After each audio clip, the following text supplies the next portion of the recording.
আসসালামু আলাইকুম viewers, Microsoft ওয়ার্ডের এই ভিডিও টিউটোরিয়ালটিতে আপনাদের সবাইকে স্বাগতম জানাচ্ছি। আমি মেহেদী হাসান। গত পর্বগুলোতে আমরা মাইক্রোসফট ওয়ার্ডের বিভিন্ন কাজ দেখেছি। মূলত আমরা হোম ট্যাবের কাজ দেখেছি, ইনসার্ট ট্যাবের কয়েকটা কাজ দেখেছি। আজকে আমরা ইনসার্ট ট্যাবের কিছু কাজ দেখব। তাদের মধ্যে রয়েছে হাইপারলিংক। তো হাইপারলিংক কি? আপনারা যখন উইকিপিডিয়াতে সার্চ করবেন তখন দেখবেন উইকিপিডিয়ার প্রায় ম্যাক্সিমাম ওয়ার্ডের সাথেই ব্লু কালার হয়ে থাকে ওয়ার্ডগুলো। কেন হয়ে থাকে? সেগুলোর পিছনে লিঙ্ক করা থাকে, হাইপার লিঙ্ক দেওয়া থাকে। হাইপার লিঙ্কটা দুই ধরনের হতে পারে, একটা হচ্ছে ইন্টারনাল আর একটা হচ্ছে এক্সটার্নাল। তো আপনি যখন কোনো একটা লিঙ্কে ক্লিক করবেন তখন সেই লিঙ্ক মানে কোনো একটা লেখাতে ক্লিক করবেন, সেই লেখার সাথে যদি আমি কোনো কিছুকে লিঙ্ক করিয়ে দেই তাহলে সেই লেখাতে ক্লিক করলে যে ডকুমেন্টের সাথে আমি লিঙ্ক করে দিয়েছি সেটার সাথে আপনাকে সরাসরি নিয়ে যাবে। এটাকে বলা হয় হাইপারলিংক। অনেক সময় থাকে যে have you visited my Facebook, if not then click here. এই যে ক্লিক হিয়ার এই লেখাটা থাকে কিন্তু ব্লু কালার করা থাকে এবং এটা ক্লিকেবল, এটা হাইপারলিংক করা থাকে। তো এটা আমরা কিভাবে করব সেটা দেখি। এখন আমি চাচ্ছি এই ক্লিক হেয়ার এই লেখাটার উপরে কেউ যখন ক্লিক করবে তখন সরাসরি আমার ফেসবুক প্রোফাইলে নিয়ে যাবে। এটা কিভাবে করব? তো এজন্য আমাদেরকে প্রথমে যতটুকুর উপর ক্লিক করাতে চাচ্ছি সেই লেখাটুকুকে সিলেক্ট করতে হবে। এরপর আমরা চলে যাব ইনসার্ট ট্যাবে, তারপরে যাব হাইপারলিংকে। তো এখানে দেখুন চারটা বিষয় বলছে, এক্সিস্টিং ফাইল আর ওয়েব পেজ। যদি আমাদের কোনো একটা ফাইল থেকে থাকে আমাদের লোকাল হার্ড ডিস্কে অথবা আমাদের স্টোরেজ, সেটাতে যদি কোনো একটা ফাইল থেকে থাকে তাহলে আমরা সেটার কোনো একটা ফাইলের সাথে লিংক করাতে পারবো, অথবা আমরা প্লেস ইন দিস ডকুমেন্ট, অর্থাৎ আমরা যে ডকুমেন্টটা নিয়ে বর্তমানে কাজ করছি এই ডকুমেন্টের ভিতরেও কোনো না কোনোটার সাথে আমরা এখানে অ্যাড করতে পারবো, অথবা ক্রিয়েট নিউ ডকুমেন্ট, আমরা একটা নতুন ডকুমেন্ট তৈরি করে সেটার সাথে হাইপারলিংক করতে পারবো। এবং সর্বশেষ যেটা সেটা হচ্ছে ইমেইল অ্যাড্রেস। এখানে আমরা যদি ইমেইল অ্যাড্রেস ব্যবহার করি তাহলে সরাসরি ইমেইলে নিয়ে যাবে। তো আমি প্রথমে এক্সিস্টিং ফাইল বা এটা সিলেক্ট করা অবস্থাতে আমি অ্যাড্রেস দিচ্ছি। এখানে যদি আমি অ্যাড্রেসে আমার ফেসবুকের লিঙ্কটা দিই সেটাও হবে। তো আমি এখানে সাপোজ দিচ্ছি।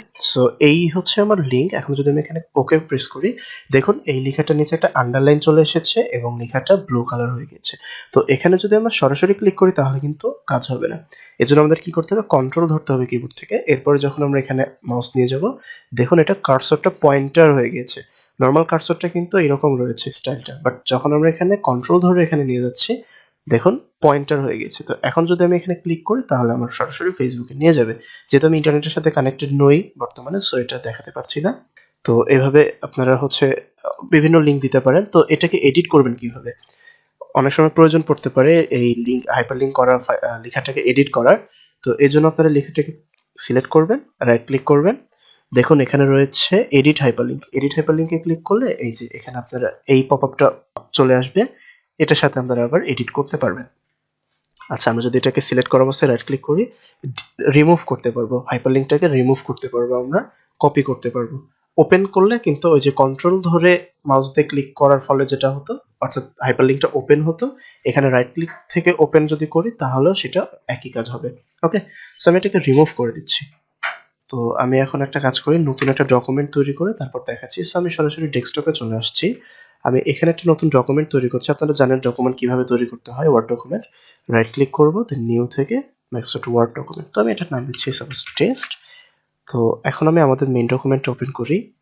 তো এখন আমি যদি বলি যে click here to go to test file, test file, test document, whatever. আমি যদি এই লেখাটা লিখি, এখন আমি যদি এই পুরোটার উপরে ইচ্ছা করলে হাইপারলিংক করতে পারি, অথবা ক্লিক হেয়ার এতটুকু হাইপারলিংক করতে পারি। তো যেটাতেই করি না কেন কাজ একই হবে। তো আমি ক্লিক হেয়ার পুরোটাই করি, এতটুকুকে নিলাম, আমি পুরোটাকে সিলেক্ট করলাম। এরপরে আমরা চলে যাব, ইনসার্ট ট্যাব সিলেক্ট করা রয়েছে, হাইপারলিংকে যাব। দেন এখন যদি আমি এখানে existing file or web page, এখান থেকে দেখুন আমাদের লোকেশনটা কোথায় দেওয়া রয়েছে, ডকুমেন্টস ফাইলে। তো আমি এখান থেকে ক্লিক করব, চলে যাব ডেস্কটপে। এই দেখুন এখানে test.docs এই ফাইলটা রয়েছে, এটাকে সিলেক্ট করে ওকে করে দিলাম। এখন দেখুন পুরো লেখাটা কিন্তু হাইপারলিংক হয়ে গিয়েছে। আমি যদি এখন কন্ট্রোল ধরে এটাকে ক্লিক করি তাহলে আমার, আচ্ছা একটা পারমিশন চাচ্ছে, আমি পারমিশন দিয়ে এটাকে ওকে।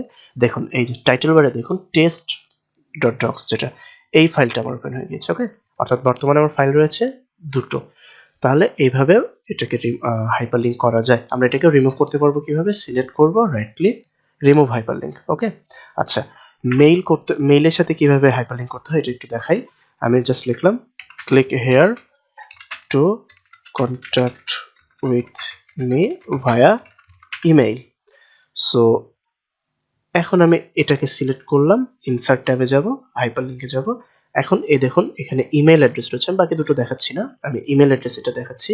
তো ইমেল অ্যাড্রেস যেটা এখানে যে বক্সটা রয়েছে, আমি এখানে যাই, আমি এখানে আমার ইমেলের নামটা দিই, সাপোজ contact@gmail.com। এটা একটা ডামি ইমেল, এটা লিগ্যাল ইমেল নয়। তো দেখুন যখন ইমেল অ্যাড্রেসটা লিখবো আমরা, তখন এখানে একটা নতুন অ্যাট্রিবিউট যোগ হয়েছে, মেইল টু। তো এখন যদি আমরা এখানে ইচ্ছা করলে সাবজেক্ট দিতে পারি, বা রিসেন্টলি ইউজড ইমেল অ্যাড্রেসগুলো এখানে থাকবে, যেহেতু আমি ব্যবহার করি না সেহেতু নাই। সাবজেক্ট ইচ্ছা করলে দিতে পারি, তো আমি জাস্ট ওকে করে দেবো। তো দেখুন এটাও লিঙ্ক, হাইপার লিঙ্ক হয়ে গিয়েছে। এখন যদি আমি কন্ট্রোল ধরে এখানে ওপেন করি, তাহলে আমার মেইল বক্স ওপেন হবে এখানে, যেহেতু আমি কোনোটা সিলেক্ট করে রাখি নাই, আমাকে সিলেক্ট করতে বলতেছে একটা। ওকে, তো আমি সিলেক্ট করছি না। তাহলে এইভাবে আমরা হাইপার লিঙ্ক করতে পারি। আমরা পরবর্তী ভিডিওতে দেখব হেডার, ফুটার, পেজ নাম্বার, এই তিনটা বিষয় দেখব, এবং সম্ভব হলে আরো বাকি বিষয়গুলো দেখব। এখান থেকে প্রয়োজন পড়বে ইকুয়েশন, সিম্বল, এগুলোর খুব প্রয়োজন পড়বে। তো সেই পর্যন্ত সবাই সুস্থ থাকবেন, সুন্দর থাকবেন। আল্লাহ হাফিজ।